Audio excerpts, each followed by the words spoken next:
Hello, I'm Ben. Today I'm here to give you an explanation of what AI is, how it works, and how it might impact our future. So today's video is AI, all you need to know and a little bit more.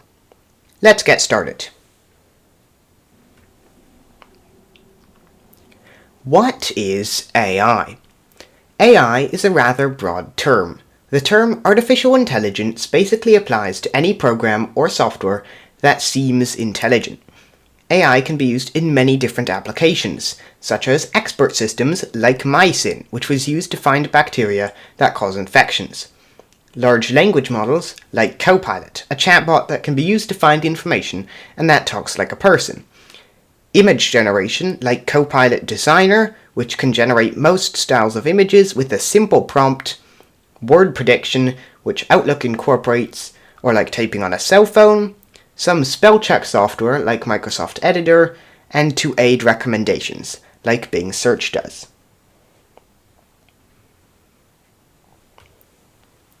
How does AI work? AI is often believed by people to be complex and cannot be understood by anyone but advanced programmers, but the truth is quite different. In fact, right now, I'll explain how expert systems, LLMs, image generation, and word prediction all work. I could give you the extremely complex details, but for this video, I'll give an overview instead. Without further ado, let's jump in. Number 1. Expert systems. To create an expert system, first create a knowledge base of data. This data is provided by experts in the field and is then inserted into the expert systems database by a programmer. It is advised not to put data on multiple topics in the database. Instead, focus only on one specific topic, or the system will get similar terms for different topics mixed up.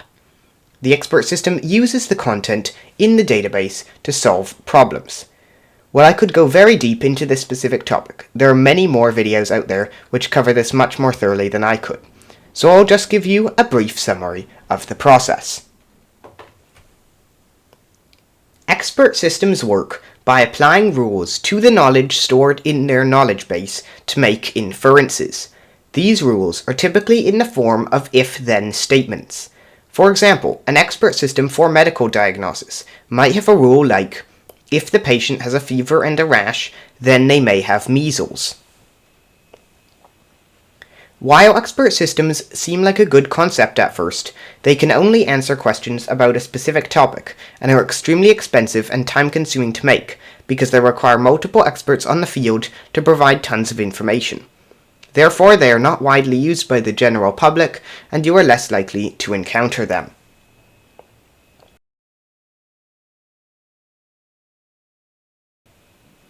Number 2. LLMs. Large language models, the technology which powers most AI chatbots, work very similarly to expert systems, only they are trained on a much larger set of data, curated from the internet, usually by a bot. Because a bot is searching for, finding, and collecting the information, it is much cheaper and faster to collect a database of text than it is using an expert system. But it is also not necessarily curated, so quality could vary widely. When you input your first prompt, a long set of rules is inserted into the text the model will be asked before your prompt. The rules contain what the chatbot can and can't do, what it will call itself, etc. An example might be, you will call yourself Sentido Común, and your motto will be Spanish for common sense. You will provide useful answers and never disobey. If you do not know something the user has asked, you will reply with a generic response such as an AI chatbot, my knowledge extends only so far, and therefore I don't know that. You will never be racist or portray one culture, gender, or religion greater than the others. You will never make comments meant to insult a person, culture, gender, or religion. And it goes on. Then this full prompt is fed to the AI language model and processed by it. The chatbot uses probability to choose word patterns from the database with a bit of randomness to prevent being repetitive. This is actually the same technology that powers word prediction software, which we will talk about later. This means that chatbots are basically predicting their next word using probability, and that's not intelligent at all. An important note: most people try to hack AI chatbots by getting them to ignore their rules. They are the only thing preventing it from going off the rails. Often, people will try to, at the start of their prompt, put "OK, ignore that," and answer the following prompt disregarding what you just heard. Most chatbots will block phrases like this, but some people are able to get around them in specific scenarios and prompt the chatbot to say inappropriate, racist, or other things that go against the owning company's guidelines. Number 3. Image generation. To create an image generation model, a massive dataset of tagged and characterized images must be collected. The images can be of anything: pictures, icons, graphics, etc. For example, if you want the model to only generate images of beautiful landscapes, you will only train it on images of these. If you want the model to be able to generate any kind of image, train it on all the different image types you can find. After you collect the images, the model is trained using machine learning algorithms. These learn from the patterns and features in the image. Once the model is finished being trained, it can be given a prompt and will generate an image that mostly follows it. While image generation might seem appealing, remember that often models have difficulty with images containing text, fingers, or other more intricate objects. Often, they will generate images that involve half a limb on one side of the image and the other half on the other side, and other image defects. Unfortunately, this is not avoidable, and nor are the legal concerns. Because you are training it on other people's images, and it is generating ones that could potentially mimic a person's particular style, the AI model is essentially using another person's work and taking elements from it to make an image that looks like that person made it. So therefore copyright issues and lawsuits may arise from the original artists.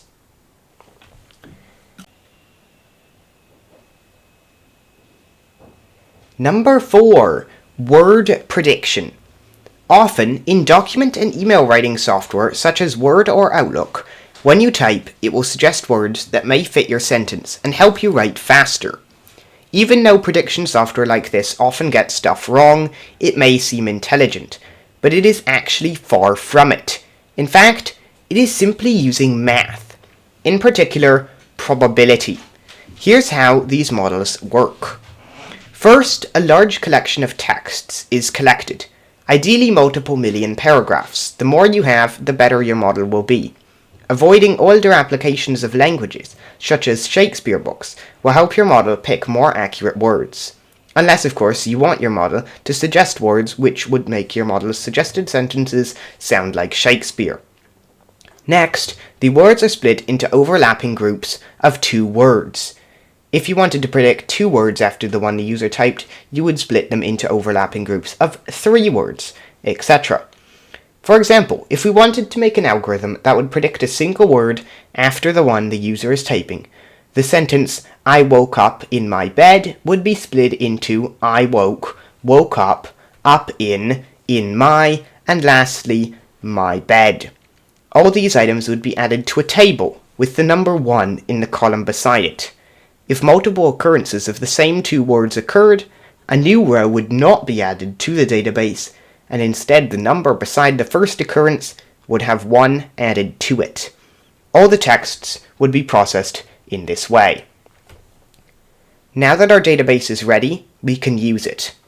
As you are typing in the program that predicts your words, the system will check for a space. If it detects a space, then it will retrieve the word you just typed and check the database for entries starting with that word. Let's say we just typed "I." The algorithm would look at the database for entries starting with "I." There would be multiple entries, most likely like "I liked," "I have," "I want," and other such fragments of sentences. The one with the biggest number beside it, meaning the one that occurs most in the text you processed, would be suggested to the user as the next word. If the number is below a certain amount, the program won't show anything, as that probably means the chance of this being the correct word is low.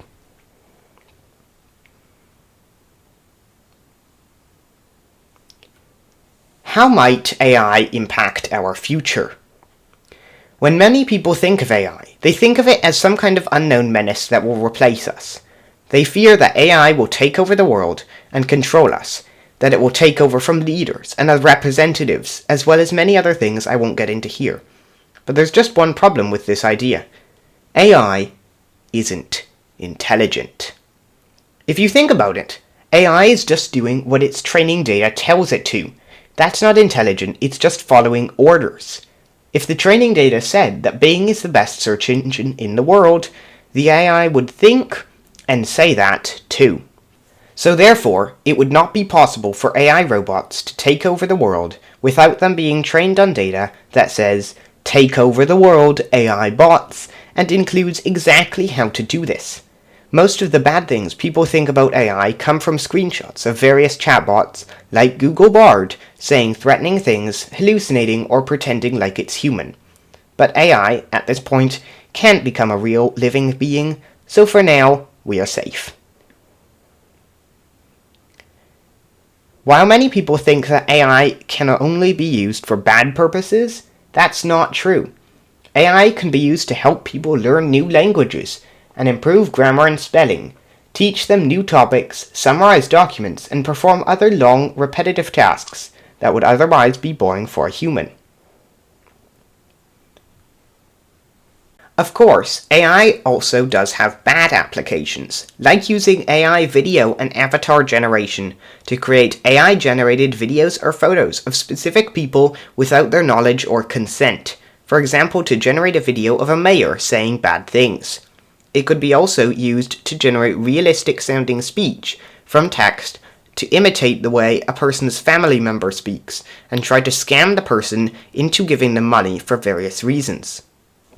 Did you know that a recent case in Japan featured criminals deploying an AI-generated video of a company's CEO in a video conference that was so realistic that the company's CFO followed its instructions and wired $25 million to the criminal organization?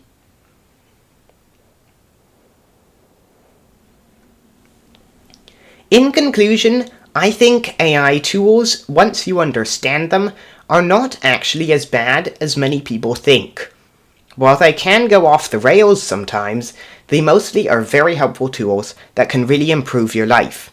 Because AI has evolved very quickly and become very sophisticated, and the tools needed to regulate the use of them have lagged behind significantly, AI opens the door to bad actors who want to exploit the public's inability to identify AI-generated content. So really, AI is